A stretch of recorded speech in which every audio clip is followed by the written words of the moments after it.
Hello everyone, Radhe Radhe सभी को। Friends, एक बार फिर से वेलकम है आपका अपने चैनल जेपी कंचन फैमिली ब्लॉग में। और फ्रेंड्स, आज मैं आपके साथ वीडियो शेयर करने वाली हूँ कान्हा जी की पोशाक का। तो आपके छोटे कान्हा जी हैं, बड़े कान्हा जी हैं, आप किसी भी साइज़ के कान्हा जी के लिए पोशाक अपने घर पर बहुत आसानी से बना सकते हैं। देखिए, मेरे छोटे कान्हा जी हैं, आपके अगर बड़े कान्हा जी हैं तो आप उनके साइज़ की पोशाक अपने घर पर आराम से बना सकते हैं। तो देखिए, आपको लेना है अपने कान्हा जी की पोशाक को और उसका घेरा है वो नापना है आपको। तो आपको क्या करना है, आपको सबसे पहले घेरे को नापना है। तो घेरा नापने के लिए यहाँ से हम पकड़ेंगे, ये देखिए यहाँ से, तो नीचे से हम इसे नापेंगे और ये हम देखेंगे इस तरीके से कि इसका घेरा कितना है।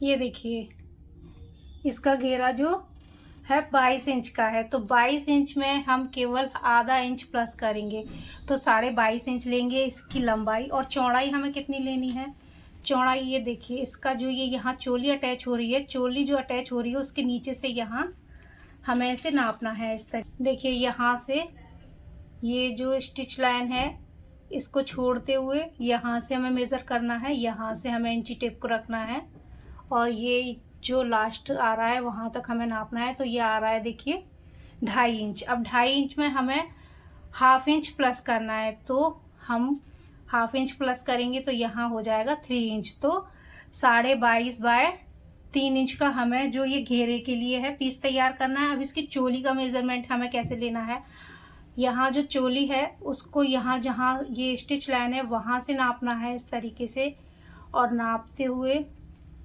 पीछे जो स्टिच लाइन है वहाँ तक लाना है।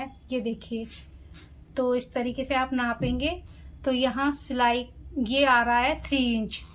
यहाँ पूरा ये हमने नापा तो ये 3 इंच आ रहा है। 3 इंच में हम आपको जहाँ मतलब जो भी मेज़रमेंट ले रहे हैं उसमें हाफ इंच प्लस करना है। तो ये 3 इंच आ रहा है, तो इसमें हम हाफ इंच प्लस कर देंगे तो 3.5 इंच यानी कि 3.5 इंच हो जाएगा। अब इसकी चौड़ाई चोली की कितनी लेनी है, ये देखिए, यहाँ से हम इस तरीके से इसे मेज़र करेंगे तो ये आ रही है आपकी 1 से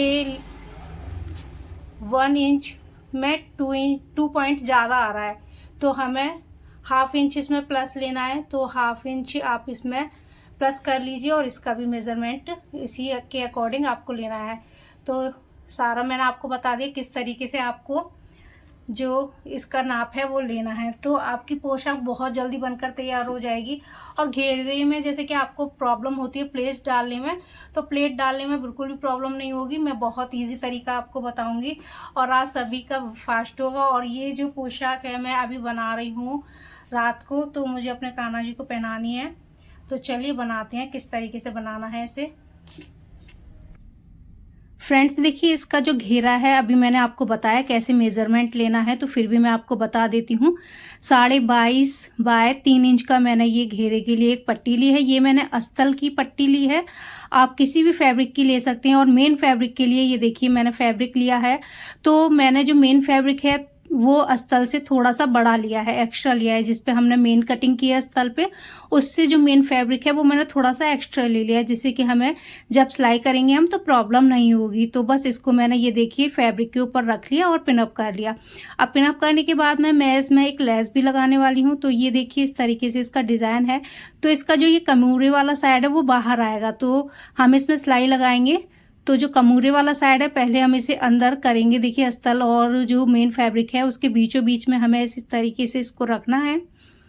बस इस तरीके से सेट करते हुए इसके किनारे किनारे पर एक पैर का मार्जिन देते हुए हम सिलाई लगा देंगे। और इसका जो कॉर्नर है लेस का हम यहाँ बना देंगे और यहाँ कॉर्नर पर सुई को अंदर ही छोड़ेंगे और फैब्रिक को घुमाएंगे।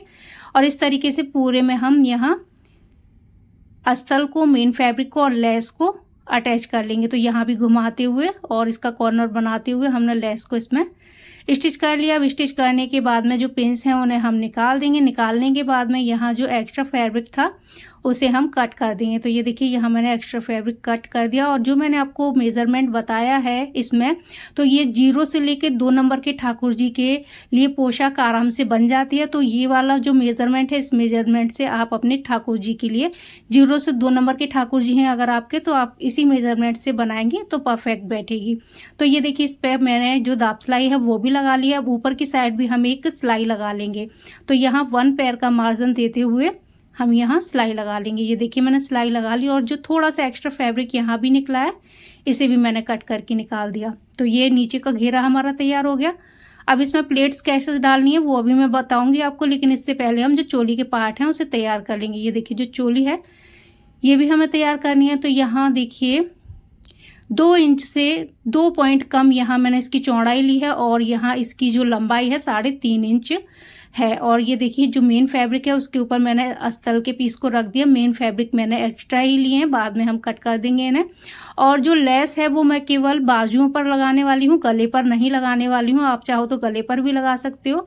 तो एक साइड हम 1 पैर का मार्जिन देते हुए सिंपल सिलाई लगा लेंगे और एक साइड हम लेस को इस तरीके से अंदर रखते हुए, और जो कमूरे वाली साइड है वो याद रखिए मैंने अंदर की साइड रखी और यहाँ दोनों साइड सिलाई लगा लेंगे। ये देखिए दोनों पीसों में मैंने सिलाई लगा ली। अब साइडों से जो एक्स्ट्रा फैब्रिक है उसे हम कट करके निकाल देंगे। ये देखिए यहाँ मैंने इसकी कट करके निकाल दिया है। अब जो ये हमने बनाई हैं इनको हम पलटेंगे। तो यहाँ बस इस तरीके से सिंपल हम इसे पलट लेंगे। और ये जो मैंने पलटने के लिए ऑर्गेनाइज़र मंगाया है, अगर आप इसे मंगाना चाहते हैं तो मैं इसका जो प्रोडक्ट है वो टैग कर दूंगी, आप वहां से इसे बाय कर सकते हैं। बहुत अच्छा है ये, इससे मेरा जो काम है बहुत आसान हो गया है। तो ये देखिए मैंने इनको पलट लिया। पलटने के बाद इसके दोनों साइडों में जो हम फिनिशिंग वाली सिलाई है वो लगा लेंगे। ये देखिए दोनों साइडों में मैंने दाब सिलाई लगा ली। अब यहाँ नीचे भी जो एक्स्ट्रा फैब्रिक निकल रहा है वो मैंने कट करके निकाल दिया दोनों में। ये देखिए यहाँ मैंने कट करके निकाल दिया। अब यहाँ देखिए जो बाजुओं में मैंने लेस लगाई है वो देखिए बाहर की साइड निकाल दी। अब इनको हमें ओवरलैप करते हुए रखना है और केवल 1 पैर का मार्जिन देते हुए इसको ऊपर चढ़ाते हुए रखना है। और यहाँ ऊपर की साइड 1/2 इंच जितना मैंने निशान लगा लिया है वहां तक हमें इसमें सिलाई लगानी है। बस इस तरीके से सिंपल सिलाई लगा लीजिए, या फिर आप अपनी पोशाक के अकॉर्डिंग इसमें जो सिलाई है वो लगा सकते हैं। आप वहां नाप लीजिए कितनी वहां सिलाई लगी और वहां आप लगा सकते हैं। अब जो आगे वाला पार्ट है उसे पीछे वाले पार्ट के ऊपर इस तरीके से ओवरलैप करते हुए रखेंगे। केवल 1 पैर का मार्जिन हमें ऊपर चढ़ाना है और यहाँ 1/2 इंच ऊपर की साइड हमें सिलाई लगानी है। ये देखिए इस तरीके से सिलाई लगा ली। अब इस साइड भी हम आगे वाले पार्ट को पीछे वाले पार्ट पर इस तरीके से रखेंगे, केवल 1 पैर का मार्जिन देते हुए। और यहाँ 1/2 इंच जितना हमने ऊपर की साइड सिलाई लगा दी और चोली बनकर हमारी तैयार है। ये देखिए बहुत सिंपल है, पोशाक बनाना बिल्कुल भी कठिन नहीं है। आप अपने हाथों से अपने ठाकुर जी के लिए पोशाक बना सकते हैं। आप एक बार ट्राई करके जरूर देखिएगा। तो ये देखिए अब जो ये इसकी चुन्नट है वो हम डालेंगे। सबसे ज़्यादा प्रॉब्लम होती है चुन्नट बनाने में सभी को।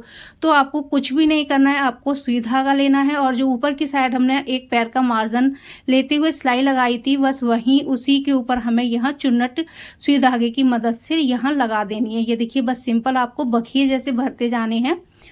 और यहाँ अब इसका कितना नाप लेना है आपको वो भी मैं बता देती हूँ। जो चोली है उसको हमें यहाँ से नीचे से नापना है।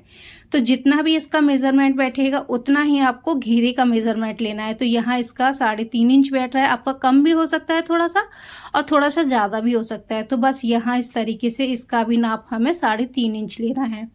ये देखिए यहाँ 3.5 इंच मैंने इसका नाप ले लिया और यहाँ एक हम नॉट लगा देंगे जिससे कि ये कम ना हो सके और ज़्यादा ना हो सके। और एक्स्ट्रा जो थ्रेड और सुई थी वो मैंने निकाल दी है। अब इसकी जो प्लेट्स हैं उन्हें हम बिल्कुल बराबर कर लेंगे, कहीं भी कम या ज़्यादा नहीं होनी चाहिए। और इस तरीके से पलटते हुए हम इसको अच्छे से पीछे की साइड ये देखिए खींच रहे हैं और इसकी प्लेट्स एकदम सेट हो जाएंगी और घेरा बनकर हमारा तैयार है।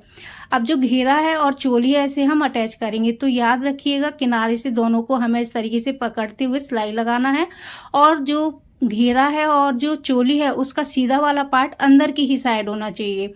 और बस इस तरीके से एक किनारे से सिलाई लगाते हुए दूसरे किनारे तक हमें सिलाई लगाते जाना है और लास्ट में हमें जो टॉप सिलाई है वो लगा देनी है, यानी कि डबल सिलाई लगानी है जिससे कि ये पक्का हो जाए। और कॉर्नरों को थोड़ा सा कट कर देना है। और ये देखिए हमारी पोशाक बनकर तैयार है। बिल्कुल भी समय नहीं लगता है, बिल्कुल 5 मिनट में आप इस पोशाक को बनाकर तैयार कर सकते हैं। तो आप ही बताइएगा कमेंट करके कैसी लग रही है। तो फ्रेंड्स, आज की पोशाक आपको कैसी लगी, आपको समझ में आया या नहीं, मुझे प्लीज़ कमेंट करके ज़रूर बताइएगा। और ये पोशाक मैं पहनाने वाली हूँ आज अपने लड्डू गोपाल को।